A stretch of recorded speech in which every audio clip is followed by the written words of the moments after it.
तो ट्रिग्नोमेट्री तो हमने अच्छी तरीके से पढ़ ली और अब हम बात करने वाले हैं सम एप्लीकेशंस ऑफ ट्रिग्नोमेट्री की। देखो यार, बच्चों को ट्रिग्नोमेट्री तो चलो फिर भी समझ आ जाती है, साइन कॉस टेन, और वो टफ पार्ट भी होता है कहीं ना कहीं। लेकिन इसके बाद आते हैं इसके वर्ड प्रॉब्लम्स, वो लंबे लंबे वर्ड प्रॉब्लम्स, वो केस बेस्ड क्वेश्चंस, वो तो चमकते ही नहीं है, वो तो लैंग्वेज से ही नहीं समझ आती कि उसको क्या करना है, क्या एंगल ऑफ एलिवेशन है, क्या एंगल ऑफ डिप्रेशन है, क्या हाइट है, क्या डिस्टेंस है, क्या लाइन ऑफ साइट है। तो आज हम लोग सब कुछ बहुत ही डिटेल में पढ़ेंगे।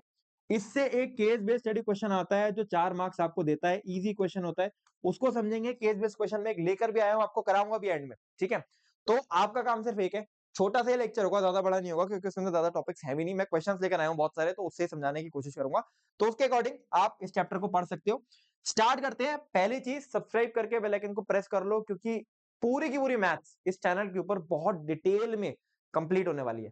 ट्रिग्नोमेट्री का लेक्चर मैंने डाल दिया था, जिन बच्चों ने नहीं देखा है तो एक बार जाके वो देख सकते हो। उसके बाद आप ये चैप्टर देखोगे, बहुत अच्छी तरीके से समझ आएगा। स्टार्ट करते हैं। देखो यार, अगर मैं तुम्हारे सामने एक राइट एंगल ट्राइंगल दे दूं, ठीक है, मैं ट्रिग्नोमेट्री का थोड़ा सा रिवीजन करा रहा हूं। तो अगर मैं आपके सामने एक राइट एंगल ट्राइंगल दे दूं, ठीक है, और मैं अब ये चीज जल्दी करनी है, ठीक है। अगर मैं आपको बोलूं कि यहां से लेके यहां तक की डिस्टेंस है 5√3 मीटर, और ये जो एंगल है वो 30 डिग्री है, ठीक है, ये जो एंगल है वो 30 डिग्री है, और आपको ये कुछ एच है, तो आपको एच बताना है। तो क्या आप बता सकते हो कि नहीं बता सकते हो? आप कहोगे कि भैया 30 डिग्री के जो सामने वाला एंगल होगा वो परपेंडिकुलर होगा, ठीक है, और 90 डिग्री के जो सामने वाला जो साइड होगा, नॉट एन एंगल, साइड होगा, वो हाइपोटेन्यूज होगा, ठीक है, हाइपोटेन्यूज होगा, और जो बचा हुआ साइड होगा वो क्या होगा, वो बेस हो जाएगा, राइट। अब आप कहोगे भैया परपेंडिकुलर और बेस ये किस में आ रहे होते हैं, ये कौन से रेशियो में आ रहे होते हैं? आप कहोगे भैया ये तो शायद टेन थीटा में आते हैं। तो आप तुरंत इसमें लिखोगे कि भैया टेन 30 डिग्री की वैल्यू क्या होगी? अगर हम यहाँ से परपेंडिकुलर लिखेंगे स्मॉल एच अपॉन, यहाँ से बेस लिखेंगे 5√3। अब टेन 30 डिग्री की ये वैल्यूज आपको याद होनी चाहिए। टेन 30 डिग्री 1/√3 होता है, 1060 डिग्री √3 होता है, तो ये चीजें आपको याद होनी चाहिए। तो 1/√3 इंटू 5√3 हम अगर मल्टीप्लाई में ले जाएंगे इज इक्वल टू एच, और एच का वैल्यू आप कहोगे भैया ये तो 5 मीटर है, ठीक है। अगर मैं ऐसा सिमिलर क्वेश्चन आपको एक और दूं और आपसे कहूं कि ये एक राइट एंगल ट्राइंगल है A B C, where B is 90 degree, और इसमें मैं अगर आपसे बोलूं कि ये जो एंगल है दैट इज 60 डिग्री, ठीक है, और आपको मैं ये वाला साइड 5√3 अगेन दे दूं, और आपसे कहूं कि अभी आपको एच बताना है, तो क्या आप बता सकते हो कि नहीं बता सकते हो? और आप कहोगे भैया बहुत आसानी से बता सकते हैं, 60 डिग्री की जो सामने वाली साइड है दैट इज परपेंडिकुलर, ठीक है, जो 90 डिग्री के सामने वाला साइड है दैट इज हाइपोटेन्यूज, और जो बचा हुआ साइड है वो हो गया बेस, ठीक है। हमेशा परपेंडिकुलर, हाइपोटेन्यूज, बेस हम लोग एंगल के अकॉर्डिंग निकालते थे। अब टेन 60 डिग्री लिखेंगे यहाँ पर भी, क्योंकि यहाँ पर भी परपेंडिकुलर और बेस के बीच में ही रिलेशन है। तो वो कैसे लिख सकते हैं? 5√3 अपॉन, तो ये परपेंडिकुलर था, अपॉन एच, यानी हमारा जो बेस है, ठीक है। 60 डिग्री की वैल्यू क्या होती है? टेन 60 डिग्री की वैल्यू क्या होती है? √3। तो h into √3 is equal to 5/√3, और आप बता सकते हो h is equal to 5 metre. तो यहाँ पर ये दो जो आपने राइट एंगल ट्राइंगल बनाए हैं, इन दो राइट एंगल ट्राइंगल का ये जो हमने कैलकुलेशन करा है, बस इतना ही है इस चैप्टर के अंदर। अब टर्म्स की बात करते हैं एक एक करके, तो आपको सारी चीजें समझ आएंगी। देखो यार, होता क्या है, हम पढ़ने वाले हैं हाइट एंड डिस्टेंसेस के बारे में। यहाँ हम लोग क्या सीख रहे होंगे? बेसिकली यहाँ पर आपको कभी ना कभी क्या करा जाएगा, कभी कभी क्या करा जाएगा कि आपको एक टावर दे दिया गया, या कोई कोई भी एक हाइट दे दी गई, सपोज करो कुछ एच हाइट दे दी गई, ठीक है। कोई टावर हो सकता है, कोई पेड़ हो सकता है, कोई एयरप्लेन फ्लाई कर रहा होता है, तो वो वर्ड प्रॉब्लम के अकॉर्डिंग चेंज होता रहता है। तो ये तो आपको हाइट दे दी गई, ठीक है, तो कभी आपको डिस्टेंस दे दी जाएगी, ठीक है, कभी आपको ये डिस्टेंस दे दी जाएगी, हाइट निकालनी होगी, कभी हाइट दे दी जाएगी तो डिस्टेंस निकालनी होगी। बस इतना ही है इस चैप्टर के अंदर, और कुछ है ही नहीं, ठीक है। एक चीज तो ये होगी, और एक छोटी सी, बहुत छोटी सी चीज क्या होगी, कभी कभी आपको डिस्टेंस नहीं देगा, आपको ये बोलेगा कि भैया एक आदमी था जो यहां से यहां दौड़ रहा था, और उसको यहां से यहां पहुंचने में, फुट पे पहुंचने में कुछ 6 सेकंड लगे। तो अब आप इसकी डिस्टेंस बता दो। क्या आप इसकी डिस्टेंस बता पाओगे? अगर मैं इसकी यूनिफॉर्म स्पीड बोल दूंगा कि इसकी यूनिफॉर्म स्पीड कुछ कैपिटल एस है, तो आप कहोगे speed is equal to distance into time. तो अगर मुझे ये डिस्टेंस डी बतानी होगी तो मैं कैसे लिखूंगा? स्पीड अपॉन 6, तो एस अपॉन 6 इसकी स्पीड निकलकर, वो इसका डिस्टेंस निकलकर आ जाएगा। बस ये चीज और ये चीज, इन्हीं दो में हमें खेलना है, इसके अलावा बाकी तीसरी कोई चीज ही नहीं है, ठीक है। अच्छा, अब एक एक करके कुछ टर्म्स आएंगे जो कि आपको क्वेश्चंस में दिए होंगे, आपको समझने होंगे, और आपको ये चीज अगर समझ आती है तो एक बार में आपसे सवाल बन जाएगा। पहली चीज है लाइन ऑफ साइट। अब लाइन ऑफ साइट क्या होती है?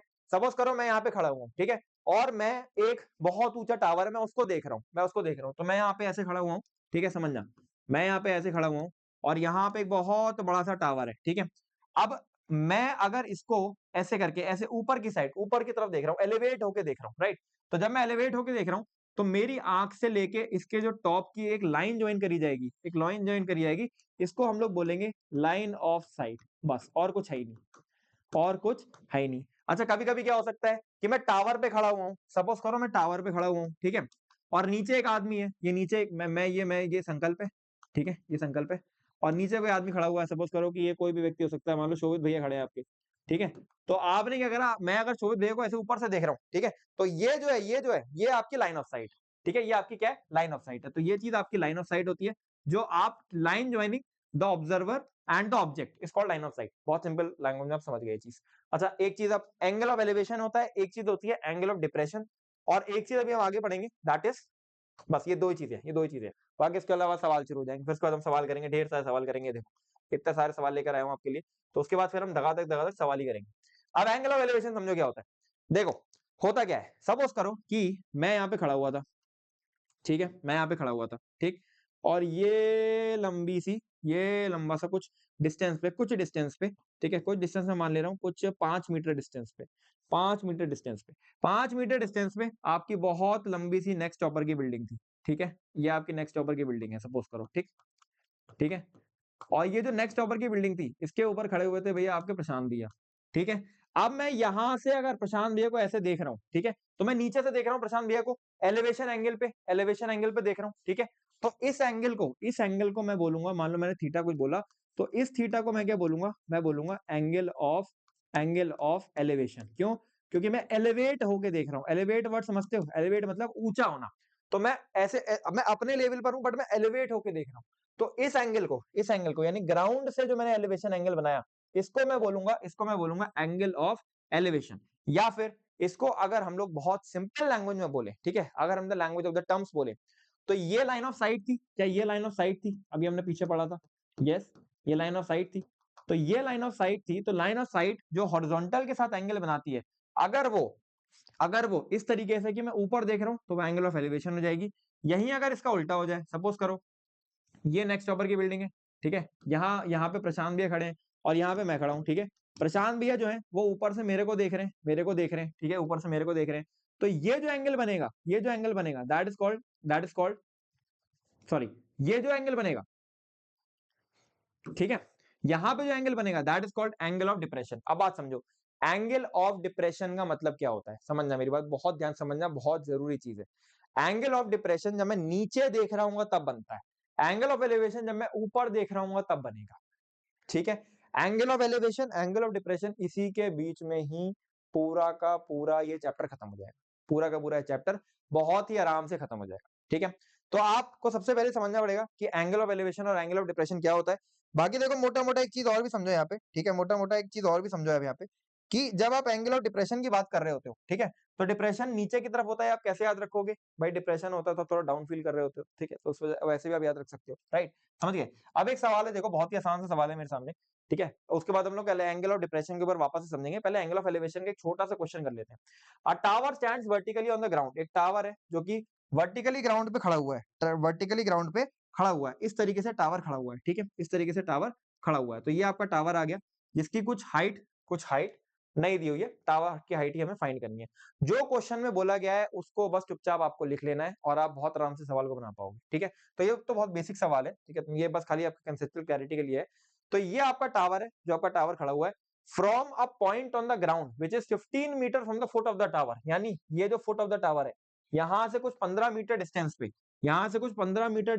एक पॉइंट है, ठीक है? एक पॉइंट है, मैंने कहा इस पॉइंट का नाम कुछ दे दो P, ठीक है? ठीक है? Angle of elevation from the top of the tower is found to be 60 degree. Angle of elevation कितना निकला है टॉप ऑफ द टावर का? 60 डिग्री। तो 15 मीटर दूर जो पॉइंट है, यहां से टॉप ऑफ द टावर का जो एंगल ऑफ एलिवेशन निकला है दैट इज 60 डिग्री, ठीक है? हमें हाइट ऑफ द टावर बतानी है, तो हाइट ऑफ द टावर मैंने बोला कुछ h है। अब आपको पता होगा भैया एंगल के सामने वाली साइड परपेंडिकुलर, ठीक है? और जो ये वाली साइड होती है, ये होती है बेस। परपेंडिकुलर और बेस किस में आता है भैया? tan में आता है। तो tan 60 डिग्री की वैल्यू हम क्या लिखेंगे? tan 60 डिग्री की वैल्यू हम लोग क्या लिखेंगे? जो height of the tower upon ये जो डिस्टेंस था 15 मीटर, 15 मीटर, यह समझ में आ रहा है? h अपॉन 15, सिंपल था, ठीक है? tan 60 डिग्री की वैल्यू क्या होती है? tan 60 डिग्री की वैल्यू आप यहाँ से क्या बता सकते हो? बहुत आसानी से क्या बता सकते हो tan 60 डिग्री का वैल्यू यहां से कह सकते हो √3 is equal to √3 is equal to h/15। ठीक है, तो h आ जाएगा 15√3, राइट, h आ जाएगा 15√3। तो ये तो बहुत ही सिंपल सा क्वेश्चन था जो कि एंगल ऑफ एलिवेशन के ऊपर दिया हुआ है। बहुत सिंपल सा क्वेश्चन था जो कि एंगल ऑफ एलिवेशन के ऊपर यहाँ पे पूछा हुआ है। ठीक है, अब बात कर लेते हैं एंगल ऑफ डिप्रेशन की। देखो जैसे सपोज करो मैंने एंगल ऑफ डिप्रेशन के बारे में आपको बताया था, जब आप नीचे देख रहे होते तो एंगल ऑफ डिप्रेशन बनता है। ठीक है, अब मैं यही सेम सवाल आपको ऐसे दे देता, मैं यही सेम सवाल मैं आपको कैसे दे सकता था, मैं ऐसे दे देता कि यार मैं यहाँ पे खड़ा हुआ हूँ, मैं टावर के टॉप पे खड़ा हुआ हूँ और टावर का जो ये हाइट है ये है h। ठीक है, और टावर के टॉप से ये angle of elevation to the point P जो कि 15 मीटर पे है, ये मान लो एक पॉइंट P है जो कि 15 मीटर पे है। ठीक है, ये पॉइंट P है जो 15 मीटर पे है, यहाँ से एंगल ऑफ डिप्रेशन जो बन रहा है दैट इज 60 डिग्री। अब एंगल ऑफ डिप्रेशन क्या होता है, देखो हमेशा याद रखना angle of depression and angle of elevation दोनों ही एंगल्स जो होते हैं वो बनते किससे, हॉरिजॉन्टल से बनते हैं, हॉरिजॉन्टल से बनते हैं। तो ये एंगल कितना आ जाएगा 60 डिग्री, ये एंगल कितना आ जाएगा 60 डिग्री। मान लो मैंने बोला कि एंगल ऑफ डिप्रेशन 60 डिग्री है, तो आप कहोगे ये एंगल क्या है 60 डिग्री, जो हॉरिजॉन्टल एंगल बन रहा है दैट इज 60 डिग्री। ठीक है, अब tan 60 डिग्री की वैल्यू आप निकालोगे, tan 60 डिग्री की वैल्यू आप निकालोगे। अच्छा tan 60 डिग्री बन रहा है, तो आप ये क्या कह सकते हो, ये एंगल क्या होगा, ये एंगल क्या होगा, ये एंगल क्या होगा, ये एंगल होगा 30 डिग्री।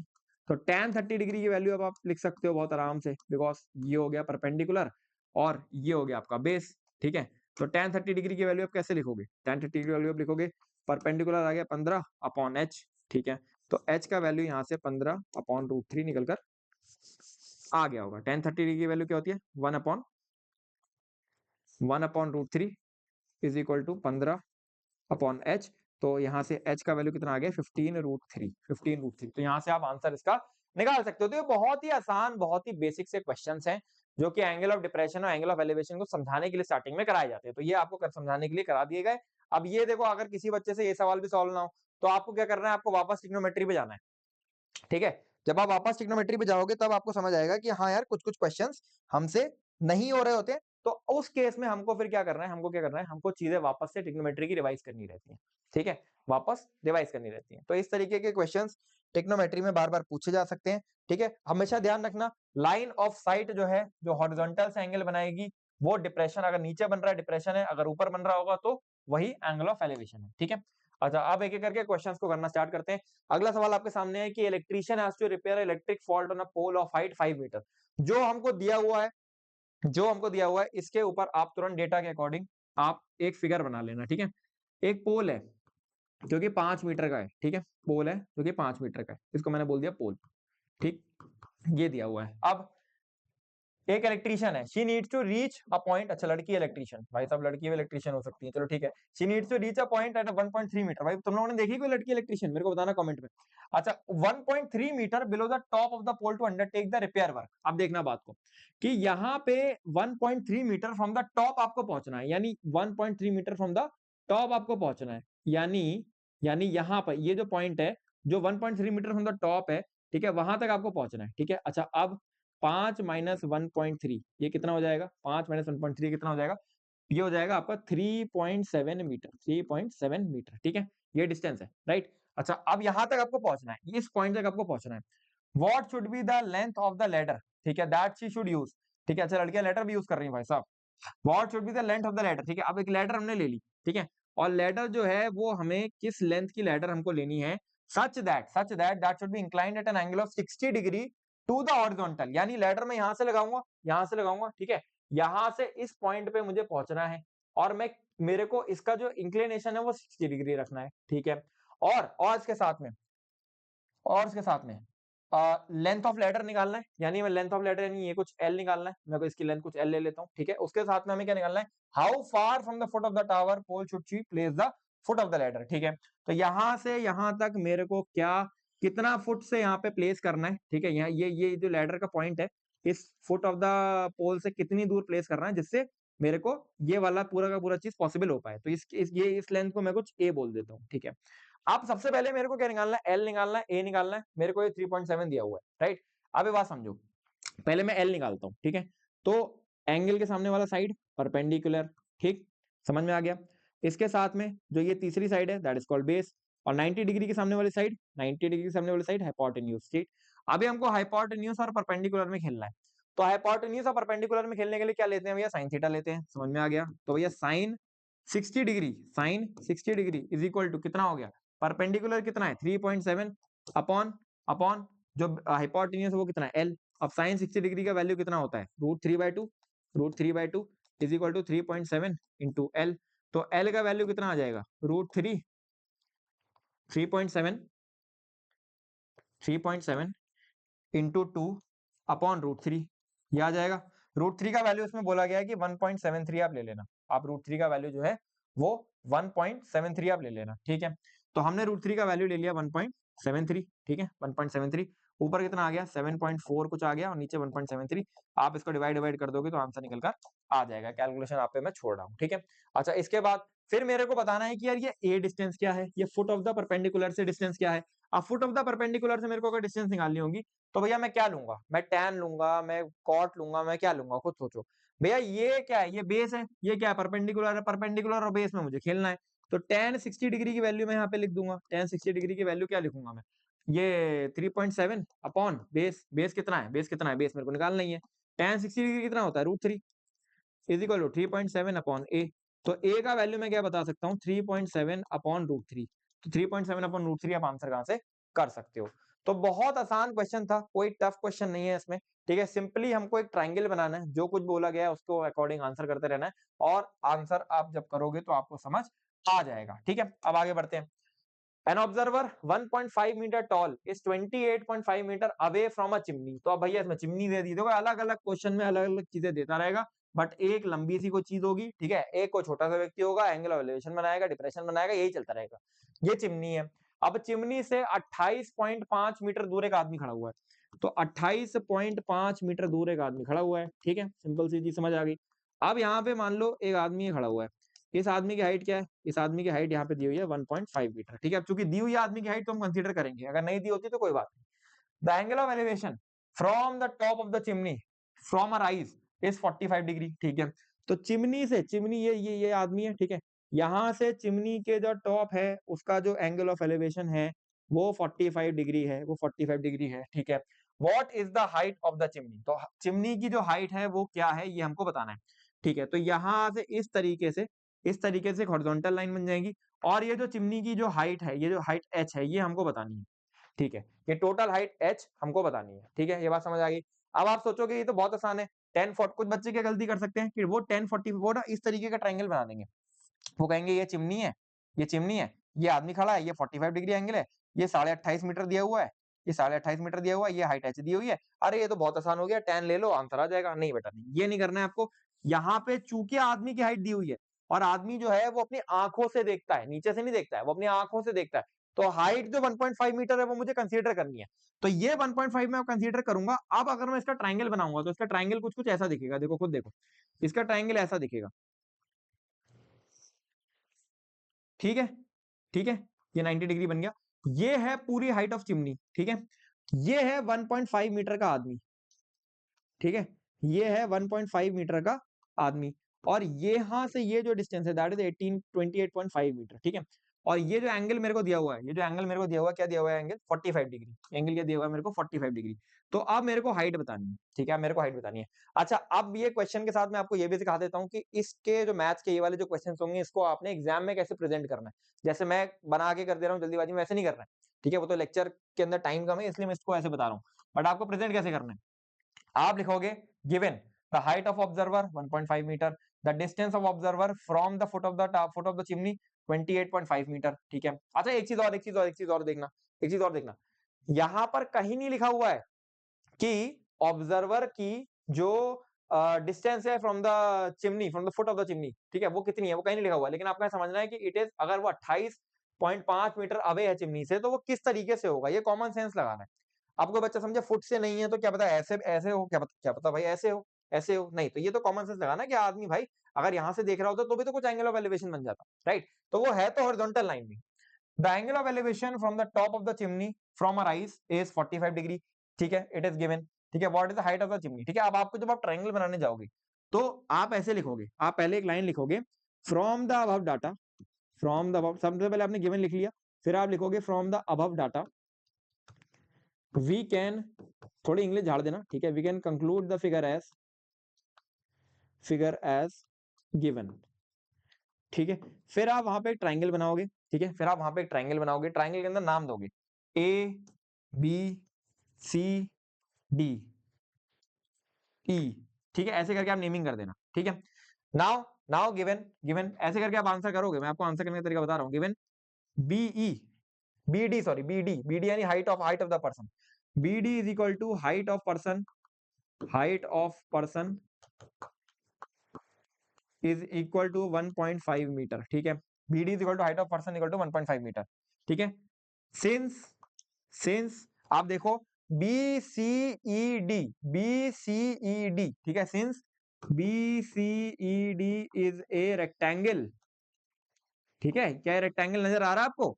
ये रेक्टेंगल नजर आ रहा है आपको? ये रेक्टेंगल नजर आ रहा है आपको? बी सी ई डी, ध्यान से देखना, B C E D rectangle, ठीक है। Hence hence B D is equal to, B D जो है, बी डी हाइट जो है इज इक्वल टू सी, ठीक है। तो सी यहां से क्या निकल कर आ गया? सी यहां से निकल कर आ गया 1.5 मीटर, 1.5 मीटर, ठीक है। तो पहले तो आपने ये कंक्लूड कर लिया, राइट। नाउ अब आप नेक्स्ट क्या लिखोगे? Now in right angled triangle, ये मैं आपको आंसर प्रेजेंटेशन बता रहा हूँ भैया, ठीक है। Now in right angle triangle, क्या राइट एंगल ट्राइंगल है? बी ए सी, ठीक है, now in right angle triangle B A C, B A C में हम क्या कह सकते हैं? ये रहा हमारा बी ए सी, ठीक है, right angle triangle B A सी। ये एंगल दिया हुआ है 45 डिग्री, ये एंगल दिया हुआ है 28.5 मीटर, एंगल नहीं सॉरी साइड दी हुई है 28.5 मीटर। ये साइड हमको निकालनी है, क्योंकि अगर हमने देखो हमने सी हाइट निकाल लिया है, ठीक है। अगर हम ये ए सी साइड और निकाल लें तो ए सी प्लस सी में हम पूरे चिमनी की हाइट बता पाएंगे, ठीक है, बात समझ आ गई। अब हम ए सी की हाइट निकालेंगे तो कैसे लिखेंगे? tan 45 degree. अब देखो ये वाली चीज मैं थोड़ी जल्दी कर रहा हूँ, क्योंकि मैं समझ गया हूँ भैया, मैंने लास्ट में बहुत सारे क्वेश्चंस कराए थे आपको लास्ट लेक्चर में, ठीक है। तो अब मैं डायरेक्टली ये नहीं बोलूंगा कि इसके सामने वाली साइड परपेंडिकुलर है, ठीक है, एंगल के सामने वाली साइड हाइपोटेन्यूज है, सॉरी 90 डिग्री एंगल वाली साइड हाइपोटेन्यूज है, और जो बची हुई साइड वो बेस है। अब आप खुद समझो कि 1045 डिग्री मुझे लिखना है, तो भैया मैं क्या लिखूंगा? A C upon B C, right, given B C is equal to 28.5 metre, ठीक है। 1045 डिग्री की वैल्यू होती है 1, ये भी मैं नहीं बताऊंगा, अब आपको याद रख लेनी चाहिए थी अभी तक, ठीक है, लास्ट का टाइम आ गया, इतना तो याद होना चाहिए, ठीक है। तो A C is equal to B C, right. तो बी सी हमको गिवन है, बी सी हमको गिवन है, तो यहां से अगर हम जाएंगे तो ए सी हमारा कितना निकल कर आएगा? 28.5 मीटर, राइट। अब हम अंत में लिखेंगे height of chimney, height of chimney, height of chimney क्या होगी? ए सी प्लस, देखो हाइट ऑफ चिमनी क्या है, ध्यान से देखो, ए सी प्लस सी, ए सी प्लस सी, ठीक है, ए सी प्लस सी। अब आप इसके अकॉर्डिंग इसको आंसर करोगे, ए सी प्लस सी के अकॉर्डिंग, तो 28.5 प्लस 1.5 कितना आ गया? 30 मीटर, 30 मीटर आंसर बॉक्स कर दोगे, खत्म। तो इस तरीके से आपको आंसर प्रेजेंटेशन करनी है। अगर आंसर प्रेजेंटेशन नहीं करना आता है तो भाई एग्जाम में मार्क्स कट सकते हैं। तो इस तरीके से प्रॉपरली पहले गिवन लिखा जाएगा, फिर फिगर बनाया जाएगा, फिर सारी चीजें डिफाइन करी जाएंगे, ट्राइंगल डिफाइन करा जाएगा प्रॉपरली एबीसीडी के फॉर्म में, और एबीसीडी के फॉर्म में आंसर करा जाएगा कहीं ना कहीं, ठीक है, मतलब एबीसीडी के फॉर्म में पूरा कैलकुलेशन दिखाई जाएगी, ठीक है। अब बढ़ते हैं अगले सवाल की तरफ। From the point P on the ground, angle of elevation of the top of the 10-meter building is 30 degree, ठीक है। A flag is hosted at the top of the building and the angle of elevation from the top of the flag staff is 45 degree. Find the length of the flag staff. अब देखो मैं यहाँ पे आपको triangle बना के दिखाता हूँ, आप आंसर अपने अकॉर्डिंग करोगे मुझे कमेंट में। ट्राइंगल कैसा बनेगा? कॉमन सेंस है। देखो अभी मैंने पीछे आपको वर्ड प्रॉब्लम से ट्राइंगल बनाना सिखाया है, अब आपको अगर वर्ड प्रॉब्लम से ट्राइंगल बनाना आता है तो आप सब कर सकते हो, ठीक है। From a point P on the ground, angle of elevation of the top of the 10-मीटर बिल्डिंग। पहले आपको ये देखना है कि जो सीधी खड़ी चीज है, देखो हमेशा राइट एंगल ट्राइंगल में एक सीधी खड़ी चीज होती है, ठीक है। ये जो सीधी खड़ी चीज है यहाँ पर क्या है? यहाँ पर क्या है? यहाँ पर है बिल्डिंग। तो सीधी खड़ी चीज है यहाँ पर बिल्डिंग, ठीक है। तो एक बिल्डिंग है जो कि 10 मीटर की है, ठीक है, हमको समझ आ गया। फिर ये बोल रहा है कि एक पॉइंट पी है ग्राउंड पे जिससे एंगल ऑफ एलिवेशन बन रहा है। आप भैया खुद सोचो, जो ये आदमी को पॉइंट पी रहा होगा वो कुछ डिस्टेंस पे रहा होगा, तभी तो एंगल ऑफ एलिवेशन बनेगा। अगर ये पॉइंट यहीं पर ही हो गया, जस्ट यहीं पर ही होगा, या बिल्कुल इस पर ही होगा, या इसके ऊपर होगा, तो एंगल ऑफ एलिवेशन तो बन नहीं सकता। तो कुछ पॉइंट पे, कुछ फुट ऑफ द परपेंडिकुलर से कुछ डिस्टेंस पर होगा, तभी एंगल ऑफ एलिवेशन बनेगा। तो एंगल ऑफ एलिवेशन बनेगा टॉप ऑफ द बिल्डिंग का, कितना बन रहा है भैया? 30 डिग्री, ठीक है, दिया हुआ है, गिवन गिवन में हो गया है। तो अब flag is hosted eight the top of the building, अब बिल्डिंग के टॉप पर एक फ्लैग होस्ट हुआ, ठीक है। Now now the angle of elevation of the top of the flag staff from P, यानी इस फ्लैग स्टाफ के जो टॉप है उसके ऊपर जो एंगल ऑफ एलिवेशन अब बन रहा है वो क्या बन रहा है 45 डिग्री। तो अब मेरे को आप ये बताओगे, अब आप ये बताओ क्या ये एंगल 45 डिग्री है या ये एंगल 45 डिग्री है। तो बच्चे मेरे को बोलेंगे कि भैया ये एंगल 45 डिग्री है। एंगल ऑफ एलिवेशन भैया ने बताया था लाइन ऑफ साइट। यहाँ पे लाइन ऑफ साइट क्या है भैया, जो लाइन ऑफ साइट है फ्लैग की वो ये है, ये लाइन ऑफ साइट है। तो लाइन ऑफ साइट का एंगल जो हॉरिजॉन्टल से बनेगा ये हॉरिजॉन्टल है।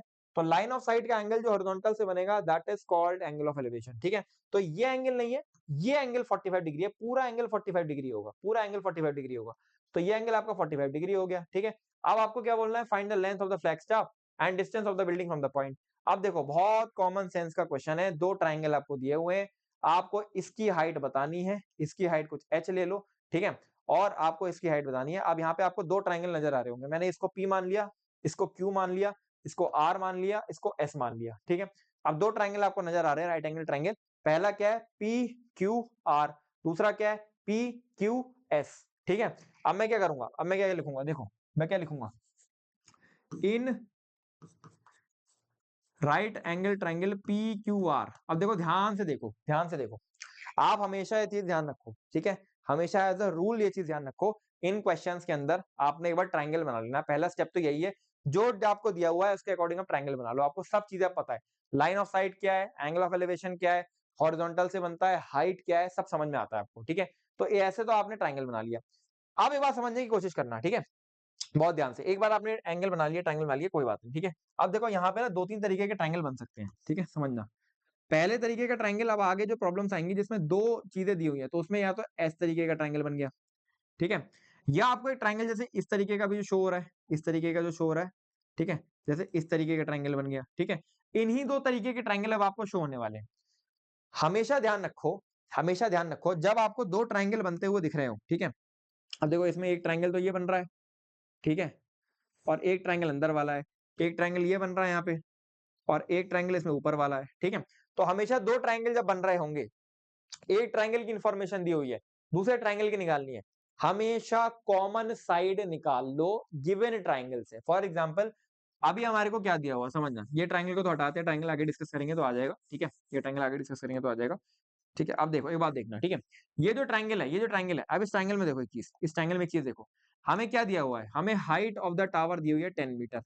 ठीक है, हमें ये पॉइंट P दिया हुआ है, ये Q दिया हुआ है, ये R दिया हुआ है, ये S दिया हुआ है, राइट। अब एक बात देखो, हमें टावर की हाइट बतानी है, यानी ये यानी सॉरी फ्लैग की हाइट बतानी है जो कि H हाइट है। ठीक है, अब हमें जो ट्राइंगल में जो गिवन ट्राइंगल है, गिवन ट्राइंगल कौन सा है भाई, इसके अंदर ही तो पूरी चीज दी हुई है, इसके अंदर देखो ये चीज गिवन है ना, ये चीज गिवन है। तो गिवन ट्राइंगल से पहले हम कॉमन साइड निकाल लें और फिर कॉमन साइड से बाकी बची हुई ट्राइंगल की साइड निकाल लेंगे। क्या बात समझ आ रही है मैं क्या कह रहा हूँ, देखो समझना, बहुत ध्यान से समझना, ठीक है, बहुत ध्यान से समझना। हम लोग क्या करें, हम लोग क्या करेंगे, हम लोग क्या करेंगे, ठीक है, हम लोग क्या करेंगे समझना, हम सबसे पहले जो गिवन ट्राइंगल है, जो गिवन ट्राइंगल है उससे हम लोग कॉमन साइड निकाल लेंगे। ये साइड कॉमन है जो दोनों ट्राइंगल में है। अब हमने एक बार ये साइड निकाल ली तो इस साइड का यूज करके हम लोग पूरी वाली साइड निकाल लेंगे।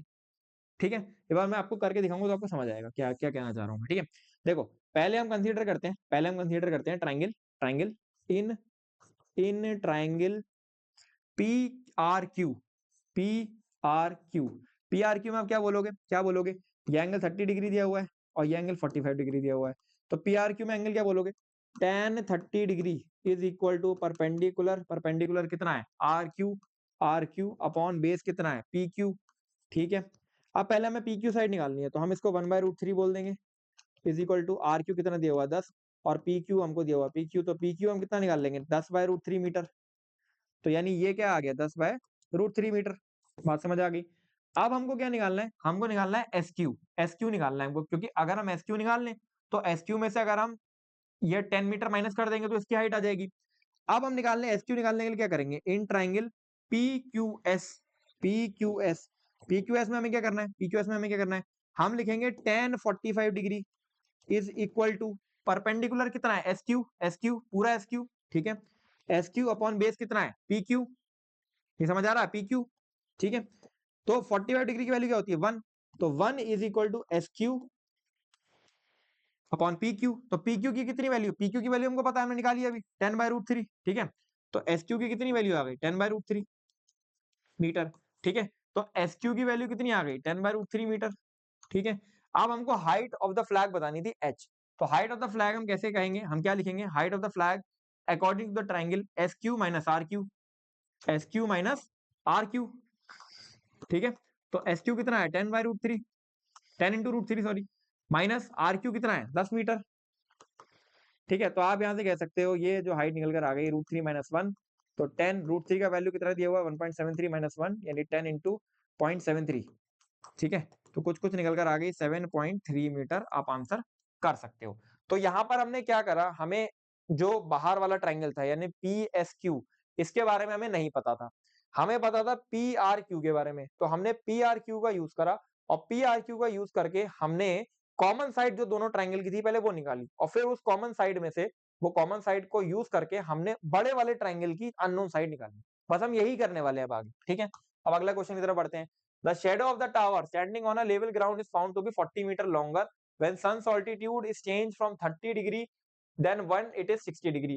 Find the height of the tower। देखो इसमें क्या दिया हुआ है, ये थोड़ा अलग टाइप का क्वेश्चन है, अभी तक हमने एंगल ऑफ एलिवेशन के क्वेश्चन करे हैं, ये अलग टाइप का क्वेश्चन है, समझना। The shadow of the tower standing on a level ground, देखो एक टावर खड़ा हुआ है, ठीक है, टावर की शेडो कैसे पड़ रही होगी, टावर की शेडो भैया कुछ ऐसे पड़ रही होगी, टावर ऐसे खड़ा है तो शेडो ऐसी पड़ेगी ना, टावर की शेडो है तो ऐसे पड़ेगी या तो ऐसे पड़ेगी, मैंने मान लिया ऐसे पड़ रही है। ठीक है, मैंने बोला let's consider tower A B. ठीक है, टावर ए बी मैंने कंसीडर कर लिया, राइट। इसमें इन्होंने बोला है कि the shadow of the tower standing on a level ground is found to be 40 metre longer, longer. अब 40 मीटर इन्होंने बताई नहीं है अभी शेडो, 40 मीटर लॉन्गर बोला है, अभी आप सब छोड़ो, 40 मीटर लॉन्गर बोला है।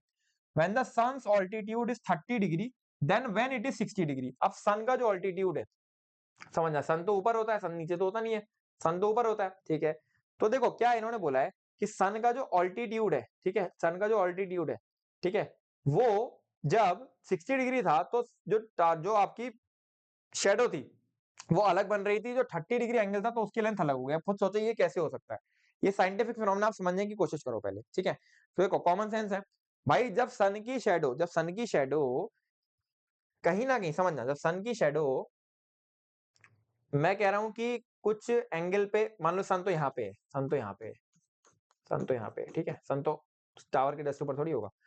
जब सन जो है वो शेडो यहाँ पे कास्ट कर रहा था, ठीक है, यहाँ पे शेडो कास्ट करवा रहा था, ध्यान से देखना, सन यहाँ पे शेडो कास्ट करवा रहा था। ठीक है, अब यहाँ पे शेडो कास्ट करवा रहा होगा, मान लो मैंने कहा कि कुछ वो एंगल मैंने कहा कि कुछ मान लो 1 डिग्री पे करा रहा था। ठीक है, तो 1 डिग्री पे जब वो करा रहा होगा तो ये 1 डिग्री मान लो कुछ है, ठीक है, तो शेडो जो है वो यहाँ पर इस लेंथ की बन रही होगी कुछ। ठीक है, अब जैसे ही वो शेडो कास्ट कराने का एंगल बढ़ेगा, यानी ये एंगल जब बढ़ गया, ये एंगल जब बढ़ के हो गया 2 डिग्री, 2 डिग्री, तो जब सन थोड़ा सा पीछे मूव करा तो एंगल ये 2 डिग्री हो गया। कुछ सोचो ना, जब सन पीछे मूव करा, इमेजिन करके देखो, ये सन इधर मूव कर रहा है, ये सन इधर मूव कर रहा है, एग्जांपल के लिए सन जब इधर मूव करा तो ये एंगल बढ़ गया, तो जब ये 2 डिग्री हो गया तो ये शेडो और लंबी कास्ट हुई, बात समझे। अब जब ये 3 डिग्री हो जाएगा तो क्या शेडो और लंबी कास्ट होगी, ये यदि 4 डिग्री हो जाएगा तो शेडो और लंबी कास्ट होगी। तो यानी एंगल जैसे जैसे बढ़ता जाएगा वैसे वैसे शेडो की लेंथ बढ़ती जाएगी, यही तो कहना चाह रहा है, जैसे जैसे सन का ऑल्टीट्यूड बढ़ता जाएगा वैसे वैसे शेडो बढ़ती जाएगी। ये सिंपल सी बात आपको समझ आ गई। ठीक है, ये सिंपल सी बात आपको समझ आ गई। देखो खुद सोचो ना, खुद सोचो, बहुत सिंपल सा क्वेश्चन है, इसमें कुछ भी नहीं है, बस आप बच्चे इसमें थोड़ा कंफ्यूज हो जाते हैं कि भैया ऑल्टीट्यूड दे दिया या कुछ अलग चीज दे दी, ये तो कुछ नई चीज ही दे दी। ठीक है, तो अब आप समझने की कोशिश करो। ठीक है, अब आप समझने की कोशिश करो, जो कुछ भी यहाँ पर बोला जा रहा है, सन की जो शेडो है, सन की जो शेडो है वो अलग अलग एंगल, यहाँ से वो अलग अलग डिफरेंट डिफरेंट एंगल्स बनाएगा, उसके अकॉर्डिंग वो चेंज होती रहेगी। अच्छा, सन्स ऑल्टीट्यूड यहाँ पे बोला गया है, अब बात समझने की कोशिश करना। ठीक है, बात समझने की कोशिश करना, ठीक है, बात समझने की कोशिश करना। तो ऑल्टीट्यूड क्या चीज होती है, ठीक है, ऑल्टीट्यूड क्या चीज होती है, ज्यादातर बच्चे ऑल्टीट्यूड को समझेंगे कि भैया ये तो एंगल ऑफ डिप्रेशन बना रहा होगा। ठीक है, बट क्या सन से एंगल ऑफ डिप्रेशन आप कैलकुलेट कर सकते हो, खुद सोचो भैया, एंगल ऑफ डिप्रेशन आप कैसे बताओगे, जब आप किसी बॉडी पर बैठे होगे, आप नीचे देख रहे होगे, तब आप एंगल ऑफ डिप्रेशन बताओगे ना। अब क्या खुद मुझे मुझे मुझे एल्टीट्यूड की वैल्यू नहीं पता, मुझे पता ही नहीं होता क्या है, पर मैं एकदम कॉमन सेंस लगाऊंगा, भैया मैं एक सन के ऊपर बैठा हूँ, अब सन के ऊपर बैठ के मैं नीचे देख रहा हूँ, कैसा हो सकता है, इमेजिन करके देखो, ऐसा हो सकता है, मैं सन के ऊपर बैठ सकता हूँ, नहीं बैठ सकता, तो ये तो एंगल नीचे से ही बन रहा होगा, नीचे से ही बन रहा होगा। ठीक है, तो एल्टीट्यूड जो है इसमें इन्होंने क्या बोला कि ये तो टावर है, ठीक है। अब जब ये जो एल्टीट्यूड था, ये जब एल्टीट्यूड था, ठीक है, तो ये एल्टीट्यूड जब कुछ नीचे से समझना, ये एल्टीट्यूड जब कुछ 60 डिग्री था, 60 डिग्री था, तो सन यहाँ पे रहा होगा, मैं कह रहा हूँ सन यहाँ पे है, ठीक है। तो सन तक का जब एल्टीट्यूड 60 डिग्री नीचे से यहाँ से एंगल बना, तो 60 डिग्री एल्टीट्यूड था, तो मेरी कुछ शेडो बन रही थी कुछ एक्स मीटर की, ठीक है, ठीक है, बात समझ आ गई। जैसे ही मेरा एल्टीट्यूड जो है वो चेंज हुआ, वो 30 डिग्री हुआ, ठीक है, वैसे ही जो शेडो थी वो कुछ बन रही थी कुछ वाई मीटर की, कुछ शेडो कुछ बन रही थी from the foot of the tower Y metre की। अच्छा, अब आपको ये बात समझ आ रही होगी, बहुत सिंपल सी बात है, ये ट्राइंगल ऐसा कैसे बन पा रहा है, खुद सोचो। जब पॉइंट जो है जो छोटी शेडो होगी, जब पॉइंट जो है टावर के पास में होगा तो एंगल ऑफ एलिवेशन ज्यादा होगा, जब पॉइंट दूर जाने लगेगा तो एंगल ऑफ एलिवेशन कम होने लगेगा। अरे भैया खुद सोचो, कॉमन सेंस लगाओ। ये यहां तुम खड़े हो, ये पॉइंट है, ठीक है, इस पॉइंट से मैं ऊपर देख रहा हूँ, ठीक है। तो अगर मान लो मैं इसको देख रहा हूँ, अब समझना, मैं इसको देख रहा हूँ, ठीक है, ये यहीं पर ही है, ये इसका टॉप यहीं पर ही है, तो एक बार तो मैं यहां से देख रहा हूँ, अब मैंने डिस्टेंस बढ़ा ली, तो जब मैं डिस्टेंस बढ़ा लूंगा तो मेरा एंगल ऑफ एलिवेशन कम हो जाएगा। भैया एंगल ऑफ एलिवेशन पहले मैं पास से देख रहा हूँ, आपको सोचना, जैसे जैसे आप पास जाते रहते हो वैसे वैसे किसी बड़ा ऑब्जेक्ट आपको और बड़ा दिखता जाता है, राइट। तो उसी तरीके से आप सोचो कि जब मैं यहां पर था तो मेरा एंगल ऑफ एलिवेशन ज्यादा वाला तो यहाँ पे रहा होगा, कम वाला पीछे रहा होगा, तो ऐसा ट्रायंगल आपके सामने बन गया। अब मुझे क्या दिया हुआ है कि ये जो टावर पे जो वाई मीटर, जो वाई की जो वैल्यू है वो एक्स से कुछ 40 ज्यादा है, तो यानी आपको समझ आ रहा होगा कि ये जो डिस्टेंस है दिस इज 40 मीटर, ठीक है, वाई की जरूरत ही नहीं है, ये कोई डिस्टेंस है 40 मीटर, ये कोई डिस्टेंस है एक्स मीटर, और ये दिया हुआ है, ये हाइट ऑफ द टावर क्या हमको दी हुई है, नहीं दी हुई है, कोई बात नहीं, ठीक है। पर अब इस तरीके का ट्रायंगल बन गया। अभी मैंने आपको सिखाया था कि जब आपका ट्रायंगल कुछ इस तरीके का गंदा सा ट्रायंगल बन जाए, ट्रायंगल के अंदर ट्रायंगल बन जाए, तो हमेशा ध्यान रखो कि पहले हमें कॉमन साइड निकालनी है उससे, जो कि हमको नहीं पता है, ठीक है। तो पहले हम कॉमन साइड निकाल लें, पहले हम लोग छोटा ही ट्रायंगल कंसीडर कर लेते हैं। तो हम क्या लिखेंगे, tan 60 degree is equal to H upon X, क्या समझ आ रहा है, 60 डिग्री एच अपॉन एक्स, बात समझ में आ गई। तो ये कितना आ जाएगा, √3 is equal to H upon X, तो एच की वैल्यू क्या आ गई, एक्स √3, राइट। अच्छा, अब हम क्या लिखेंगे, tan 30 डिग्री, तो tan 30 डिग्री में ये पूरा ट्रायंगल कंसीडर हो जाएगा, ठीक है।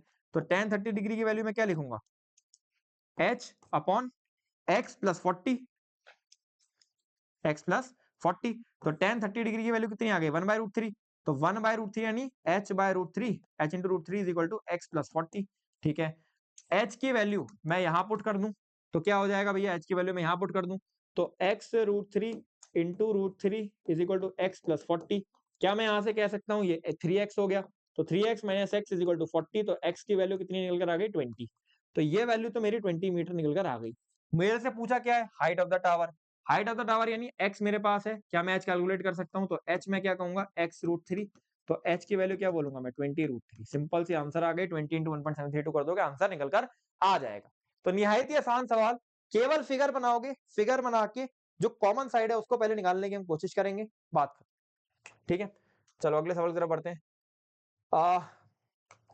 The angle of depression of the top and the bottom of a 8-meter tall triangle from the tall building from the top of the multi-story building are 30 degree and 45 degree. Find the height of the multi-story building and the distance between the two buildings. भाई देखो, जो आपको यहाँ पर given है पहले आप उसके बारे में सोचो, आपको जैसे ही गिवन पता लगा आप तुरंत उसका सोल्यूशन कर सकते हो। क्या, angle of depression from top and the bottom of 8 metre tall building, ठीक है, एक तो 8 मीटर टॉल बिल्डिंग है, मेरे को तो ये नजर आ रहा है, ठीक है। तो मेरे को क्या नजर आ रहा है कि एक बिल्डिंग है जो कि 8 मीटर टॉल है, ठीक है, ठीक है, 8 मीटर टॉल है। अब इसमें मेरे को क्या बोला, समझते हैं, यहाँ समझते हैं, थोड़ा इस साइड समझते हैं, ठीक है, क्योंकि इसका फिगर लंबा बन सकता है। तो 8 मीटर टॉल बिल्डिंग है, ठीक है, 8 8 मीटर टॉल बिल्डिंग है, पहले तो मेरे को यही समझ आया अभी तक कि 8 मीटर टॉल बिल्डिंग है, ठीक है। फिर इसमें उन्होंने क्या बोला, from the top of the multi storey building are 30 degree and 45 degree. अच्छा एक बात सोचो, एंगल ऑफ डिप्रेशन दिया हुआ है, एंगल ऑफ डिप्रेशन अगर दिया हुआ होगा तो एंगल ऑफ डिप्रेशन तो मैं ऊपर से देखूंगा ना, नीचे नीचे से ऊपर देखूंगा तो एंगल ऑफ डिप्रेशन कभी बन नहीं सकता, तो ऊपर से ही होगा। तो यानी 8 मीटर टॉल बिल्डिंग का टॉप भी मैं देख रहा हूं तो भी एंगल ऑफ डिप्रेशन बन रहा है, इसका मतलब मैं ऊपर से देख रहा हूं, तो इसका मतलब क्या है कि मल्टी स्टोरी बिल्डिंग और बड़ी है, ठीक है। तो मल्टी स्टोरी बिल्डिंग की मेरे को हाइट मैंने कुछ h मान ली जो कि दी नहीं हुई है मेरे को। तो अब angle of depression from the top, top of the building है, टॉप ऑफ द बिल्डिंग, तो ये है, ये कितना बन रहा है, ये कितना बन रहा है, कुछ 30 डिग्री, ठीक है। और बॉटम, बॉटम को जब मैं देख रहा हूँ, बॉटम यानी इस बिल्डिंग का जब मैं बॉटम देख रहा हूँ तो कितना बन रहा है, 45 डिग्री। समझ आ गई बात, समझ आ गई बात। अच्छा, find the height of the multi storey building, बस height of the multi storey building आपको निकालनी है। ठीक है, आप कैसे शुरू करोगे क्वेश्चन को कि let the height of the multi storey building be h। ठीक है, now as given according to the question the figure would look like this। ठीक है, और we can conclude the figure like this। तो figure हमने conclude कर लिया। ठीक है, अब मेरे को बताना है कि हाइट ऑफ द जो मल्टी स्टोरी बिल्डिंग है वो कैसी है। तो ट्राइंगल देखो कैसा दिख रहा है समझना, ये 8 मीटर की बिल्डिंग है, ये मल्टी स्टोरी बिल्डिंग है, इनके बीच में को डिस्टेंस ये है। ठीक है, यहां से मैं इसका टॉप देख रहा हूँ तो क्या एंगल बना रहा है ये 30 डिग्री। ठीक है, यहां से मैं इसका बॉटम देख रहा हूँ तो क्या एंगल बना रहा है ये 45 डिग्री। ठीक है, दो ट्राइंगल आपको नजर आ गए, दो ट्राइंगल आपको नजर आ गए। ऑल्सो आप अगर इसके टॉप से एक लाइन खींचोगे, एक लाइन खींचोगे, ठीक है, बिल्कुल परपेंडिकुलर लाइन खींचोगे तो ये एंगल कितना आ जाएगा 90 डिग्री। तो अब देखो बहुत क्लियरली आपको नजर आ रहा होगा कि यहाँ पर आपके दो ट्राइंगल्स नजर, एक ट्राइंगल तो आपको नजर आ ही गया ये वाला ट्राइंगल, और एक ट्राइंगल आपको नजर आ गया ये वाला ट्राइंगल। तो दो ट्राइंगल तो आपको क्लियरली दिख गए। ठीक है, ये वाला एंगल 30 डिग्री दिया हुआ है, ये वाला एंगल 30 डिग्री दिया हुआ है, तो आप निकाल सकते हो ये एंगल कितना है 60 डिग्री। ठीक है, सॉरी सॉरी सॉरी, ये एंगल 45 डिग्री दिया हुआ है पूरा, तो ये एंगल आप कितना कह सकते हो 45 डिग्री। ठीक है, और ये एंगल आप कितना कह सकते हो, अगर ये बाहर का एंगल 30 डिग्री है तो कितना कह सकते हो 60 डिग्री, क्योंकि पूरा एंगल तो 90 होगा। तो ट्राइंगल के अंदर में देखो, अब ट्राइंगल हमारे पास कैसे निकल कर आ गया, अब इस ट्राइंगल को कंसीडर करो ए बी सी डी। ठीक है, अब ए बी सी डी को देखो खाली आप। ठीक है, ये ए है, ये बी है, ये सी है, ये डी है। ठीक है, तो अब मेरे पास दो अलग अलग चीजें हैं देखो, A D C, A D C, A D B, sorry A D B angle जब आप देखोगे तो आपको नजर आ रहा है कि ये 60 डिग्री है। ठीक है, ए सी बी ये एंगल आपको नजर आ रहा है 45 डिग्री है। ठीक है, बहुत क्लियर हो गया, बहुत क्लियर हो गया। अब भैया हमको क्या दिया हुआ है, हमको खाली यहाँ पे नीचे एक डिस्टेंस दी हुई थी दैट इज 8 मीटर, जो ये दिया हुआ है ये हमको पता है खाली 8 मीटर। इसके अलावा क्या हमारे पास इसके अलावा कोई और इन्फॉर्मेशन है, नहीं है कोई और इन्फॉर्मेशन। ठीक है, तो ये 8 मीटर दिया हुआ है। ठीक है, बात समझ आ गई, बात समझ आ गई, बात समझ आ गई। ठीक है ठीक है ठीक है ठीक है, तो क्या इसके अकॉर्डिंग इस डेटा को यूज करके क्या हम क्वेश्चन को कर पाएंगे, अगर हम ध्यान से देखें तो क्या हम इस डेटा को यूज करके क्वेश्चन को कर पाएंगे। ये अगर 8 मीटर दिया हुआ है, the angle of depression of the top and the bottom of the building 8 meters from the top of the building, multi-story building 30, find the height of the multi-story building and the distance between the two buildings। ठीक है, ये हमको find करना है, right. अच्छा अच्छा अच्छा अच्छा, ठीक है ठीक है ठीक है ठीक है ठीक है, अच्छा ठीक है। तो हम क्या कर सकते हैं, देखो हम क्या कर सकते हैं, हमको ढूंढनी होंगी भैया कॉमन साइड क्या है। तो देखो एक ट्राइंगल आपको यहाँ पे नजर आ रहा होगा, एक ट्राइंगल आपको यहाँ पे नजर आ रहा है, एक ट्राइंगल तो भैया बन रहा है ये। ठीक है, एक ट्राइंगल क्या बन रहा है, एक ट्राइंगल बन रहा है ये। ठीक है, और एक ट्राइंगल आपको नजर आ रहा है, एक ट्राइंगल आपको बन रहा है ये। अब आप कहोगे भैया इसमें हमें कॉमन साइड तो दिख ही नहीं रही है, पर आपको अगर थोड़ा सा, अगर आप थोड़ी ज्योमेट्री का यूज करो तो आपको समझ आएगा कि अगर मैं इसको BD बोल दूं और उसको मैं बोल दूं ABD, तो ABCD तो यही है, और EF मैं इसको बोल दूं तो आपको समझ आ रहा होगा कि EF डिस्टेंस जो है वो BD डिस्टेंस के बराबर हो जाएगी। रेक्टेंगल है नीचे, तो BD डिस्टेंस और EF डिस्टेंस एक बराबर हो गई। तो भैया मैंने सीखा था कि मेरे दो ट्राइंगल है, एक साइड मेरे को कॉमन चाहिए खाली। ठीक है, तो मुझे क्या एक साइड यहाँ पर कॉमन नजर आ रही है कि नहीं आ रही है, ये बताओ मेरे को, क्या मुझे एक साइड कॉमन नजर आ रही है, EF और BD एक बराबर हो गए तो यही साइड कॉमन है। अच्छा दूसरी चीज, DF और BE ये भी एक बराबर हो जाएंगे, तो DF कितना था 8 मीटर, तो ये कितना हो जाएगा 8 मीटर। ठीक है, अच्छा अब मैं सारी चीजें निकाल लूंगा, मेरे लिए कौन सी बड़ी चीज है भाई। मैं क्या कहूंगा, मैं कहूंगा कि ये अगर 8 मीटर है, ये अगर 8 मीटर है तो भैया ये बाकी का जो बचा हुआ पार्ट है उसको मैं x मान ले रहा हूँ। ठीक है, x मान ले रहा हूँ, इस साइड को मैं कुछ y मान ले रहा हूँ, इस साइड को मैं कुछ y मान ले रहा हूँ। लिख देना, let AB is equal to x, let EF equal to y, also BE is equal to DF, property of the rectangle, EF is equal to BD, property of the rectangle। ठीक है, ये बात समझ आ गई। अब मैं क्या करूंगा, अब मैं क्या करूंगा, मैं क्या करके एलोकेशन करना चालू करूंगा। तो पहले मैं क्या करूं, अगर ये y है तो ये भी y है। ठीक है, तो पहले मैं y और x में एक रिलेशन निकालता हूं ट्राइंगल ABD में। तो ट्राइंगल ABD देखो, ट्राइंगल ABD देखो, बहुत आसान है ट्राइंगल ABD देखो, ABD देखो तो कितना आ जाएगा, tan tan ट्राइंगल ABD में कितना आ जाएगा, tan tan 60 degree, tan 60 degree is equal to x upon Y. ठीक है, यहां से आपका एक रिलेशन निकलेगा, राइट। फिर आप कहोगे एंगल AEF, ट्राइंगल AEF। अब यहाँ पे आप क्या कहोगे, tan tan 45 डिग्री। अब यहां से आप एक रिलेशन निकालोगे क्या, परपेंडिकुलर यानी y, परपेंडिकुलर यानी y अपॉन, अच्छा सॉरी ये y अपॉन x बनेगा, परपेंडिकुलर अपॉन अगर हाइपोटेन्यूज करोगे तो ये y अपॉन x बनेगा, ठीक है। y अपॉन आप क्या कहोगे, y upon x plus 8 metre, ये वाला साइड क्या कहोगे, x अपॉन 8 मीटर, तो ये हो जाएगा x upon x plus 8 metre, x upon 8 नहीं सॉरी x प्लस 8 मीटर, ठीक है। यहां से आप वैल्यू को सब्स्टिट्यूट करोगे, y के बीच में रिलेशन निकलेगा, क्या निकलेगा, y is equal to root 3x, ठीक है। y is equal to root 3x, अब यहाँ पुट करोगे तो tan 45 की वैल्यू कितनी होती है, 1 is equal to y upon x plus 8, ये दूसरे वाले इक्वेशन से हम निकालेंगे, तो x plus 8 is equal to y, ठीक है। y की वैल्यू हो जाएगी x रूट 3, ठीक है। और यहाँ से आप x कैलकुलेट कर लेंगे, एक बार x कैलकुलेट कर लेंगे तो आप y में पुट करके आप y निकाल सकते हो, तो x और y दोनों निकल गए, x ही हमको निकालना था खाली, तो x प्लस 8 ये मिला के हमारी हाइट ऑफ द टावर निकल आती है। अब ये मैंने देखो बहुत बेसिक तरीके से आपको समझाया, जब आप लिखोगे तो लिखने में डिफरेंट तरीके से लिखा जाएगा। आगे बढ़ते हैं अगले क्वेश्चन में, from the point on a bridge across a river the angle of depression on the banks on opposite side of the river are 30 degree and 45 degree. A bridge is at the height of 3 meter from the bank, find the width of the river. देखो मैं again आपको angle बनाना, आपको triangle बनाना आना चाहिए, बाकी सारी calculations हो जाएंगी। एक कॉमन साइड ढूंढना है आपको, ट्राइंगल बनाना है, कॉमन साइड ढूंढना है, कॉमन साइड निकालना है, कॉमन साइड से अगली चीज निकाल लेनी है, इक्वेशंस बनानी, आंसर आ जाएगा। From a point on the bridge across the river the angle of depression of the banks on the opposite side of the, ये तो बहुत आसान क्वेश्चन है भाई, ये तो बहुत आसान क्वेश्चन है, इसको आप होमवर्क में भी कर सकते हो, बट मैं फिर भी थोड़ा सा बता देता हूँ कि एक ब्रिज है जो कि रिवर के अक्रॉस जा रहा है, ठीक है। Angle of depression on the banks on the opposite side of the river is 45 degree. ये क्या है, ये देखो एक रिवर है, ठीक है, एक रिवर है ऐसे करके फ्लो हो रही होगी, ठीक है। अच्छा एक इसके ऊपर से जा रहा होगा वो आपका ब्रिज, ठीक है। The angle of depression on the banks on the opposite side of the river, यहाँ पे कुछ एक पॉइंट है, ठीक है। इससे एंगल ऑफ डिप्रेशन इस पॉइंट के लिए कुछ बन रहा है 30 डिग्री, ठीक है, और इस पॉइंट के लिए कुछ बन रहा है 45 डिग्री, ठीक है, बन रहा है 45 डिग्री, यही कहा गया है, ठीक है।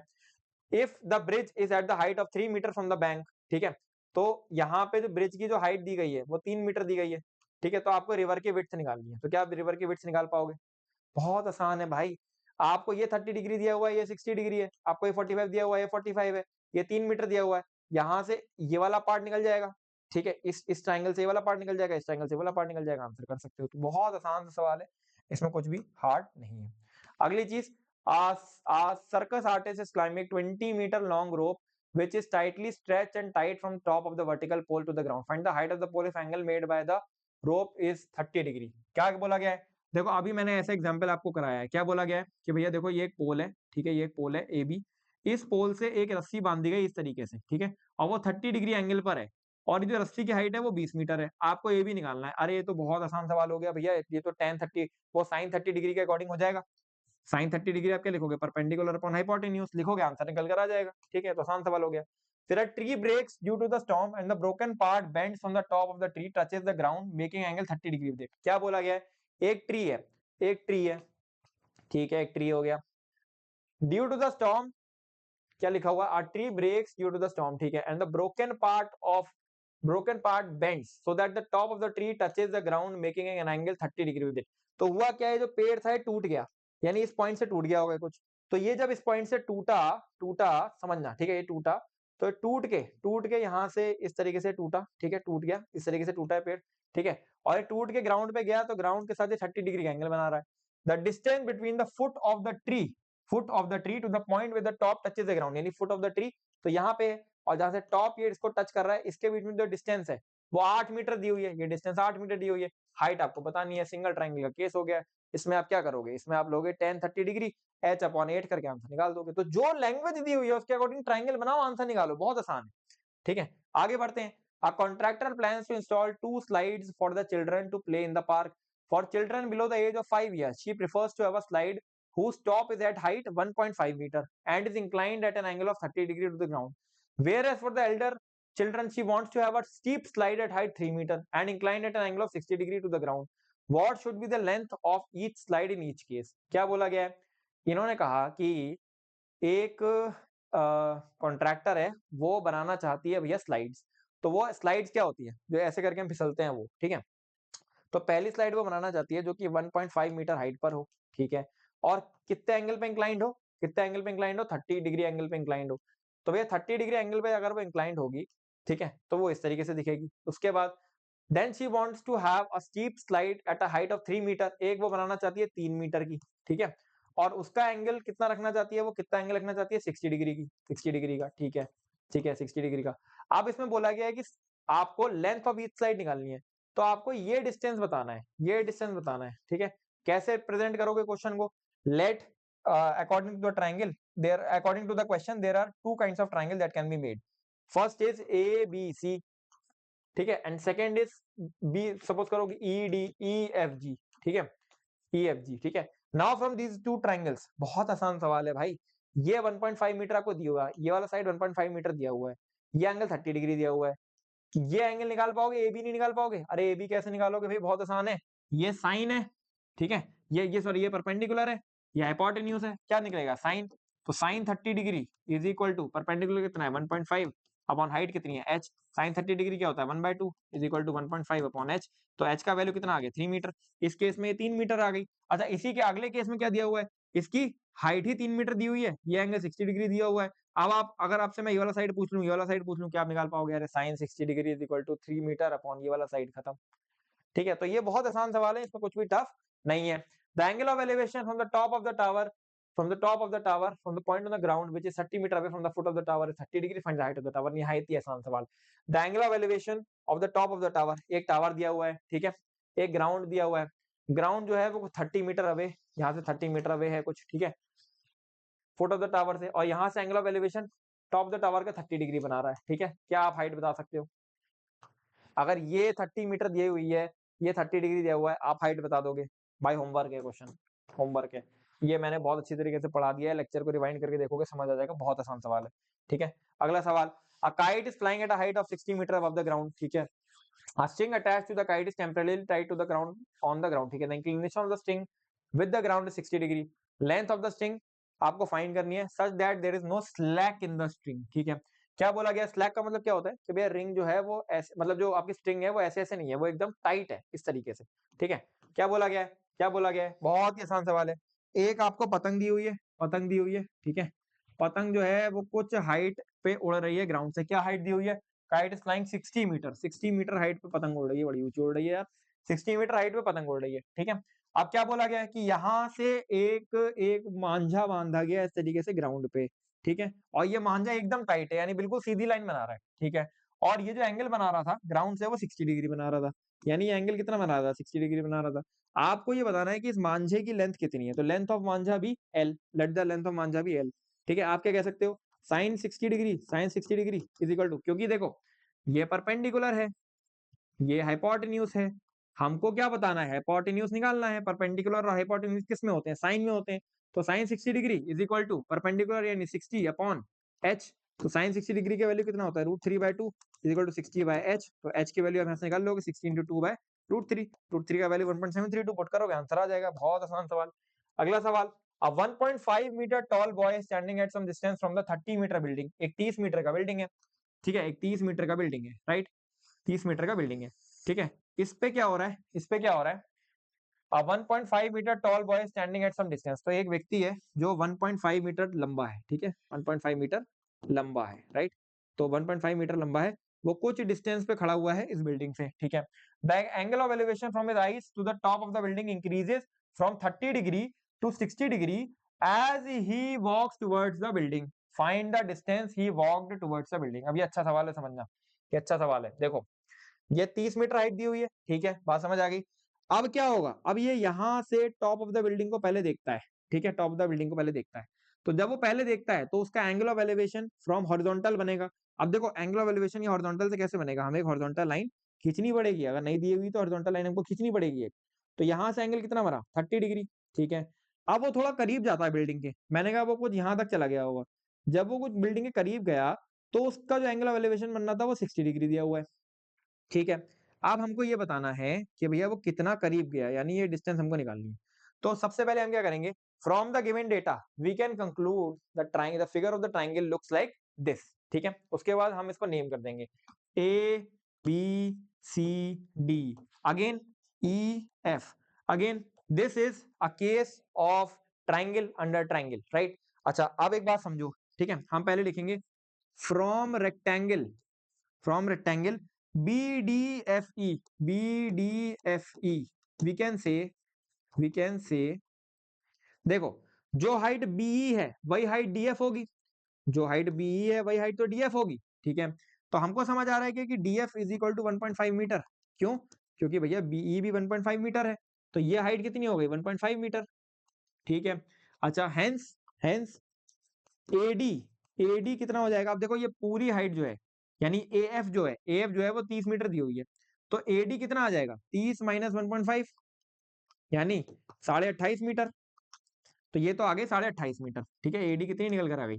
28.5 मीटर। समझ आ गया? समझ आ गया। अब हम क्या करेंगे? अब समझना, अब हम क्या करेंगे?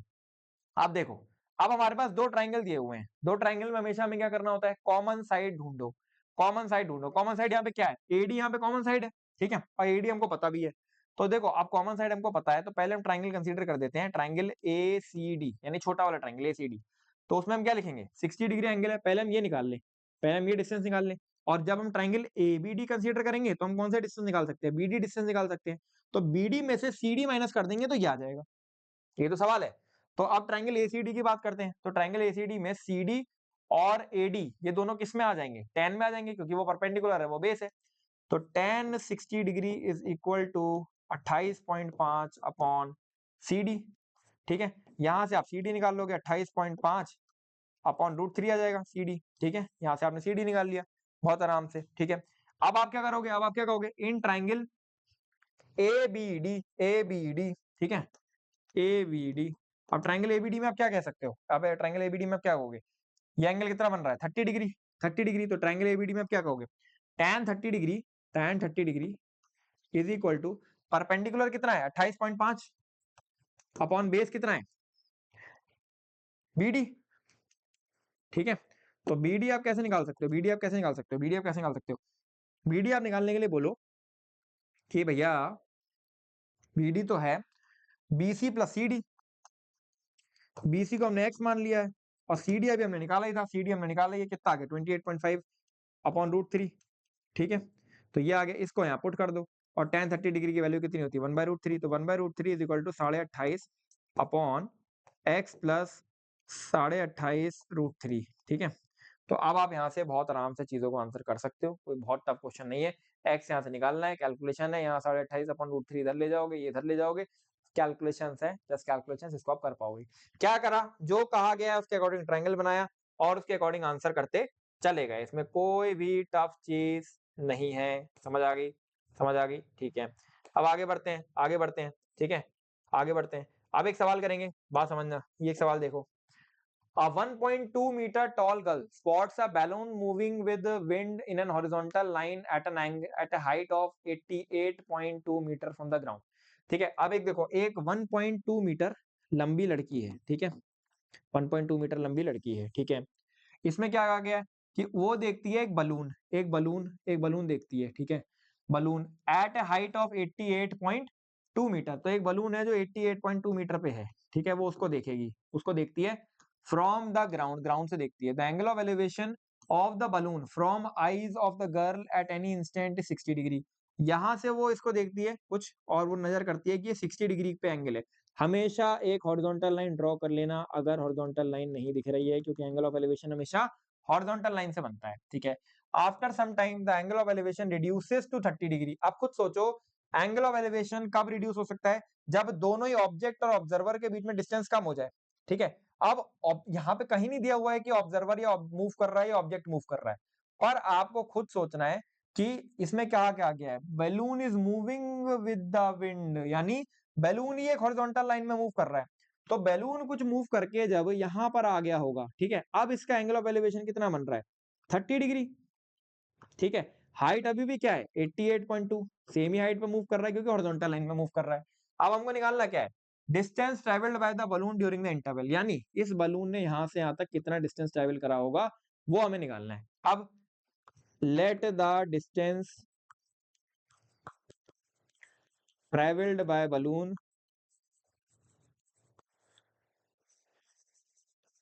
बी एक्स, हमने कुछ मान ली एक्स डिस्टेंस ट्रेवल करी इसने, ठीक है, बात समझ आ गई। एक्स डिस्टेंस ट्रेवल करी है, ओके। हमको दो ट्राइंगल नजर आ रहे हैं, हमको भैया क्या है? दो ट्राइंगल नजर आ रहे हैं, ठीक है भैया, ये भी समझ आ गया।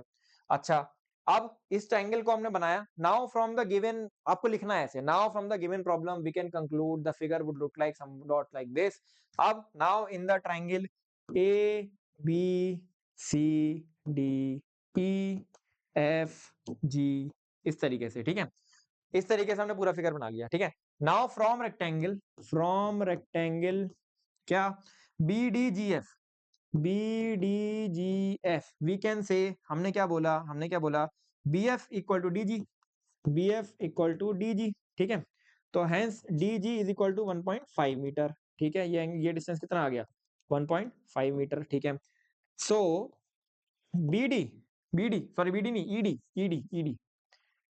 सो ईडी इज इक्वल टू, अब ईडी देखो क्या है, ईडी भैया ये है, ईडी ये है कि नहीं है, ये पूरा डिस्टेंस 88.2 है, और ये कितना है 1.5, 1.5 नहीं सॉरी 1.2, 1.2, 1.2, ये डिस्टेंस क्या है 1.2, जो हाइट ऑफ द गर्ल थी 1.2, तो ईडी कितना निकल कर आ गया 88.2 माइनस 1.2 कितना आ गया 87 मीटर, यानी जो ईडी डिस्टेंस है वो कितनी है 87 मीटर, ठीक है।